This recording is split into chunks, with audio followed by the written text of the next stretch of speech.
Grinding wheels remove material from the workpiece and are important in gear grinding as they ensure precision and quality of the gear teeth.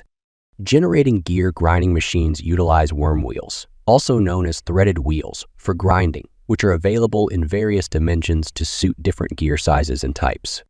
The grinding wheel size can vary depending on the gear being ground and the machine being used. A grinding wheel is made up of abrasive grains or grits, bonding materials, and pores. The loose abrasive grains and the bonding materials are baked to form a solid vitrified body of the grinding wheel, which provides the structure and cutting edge for the grinding process.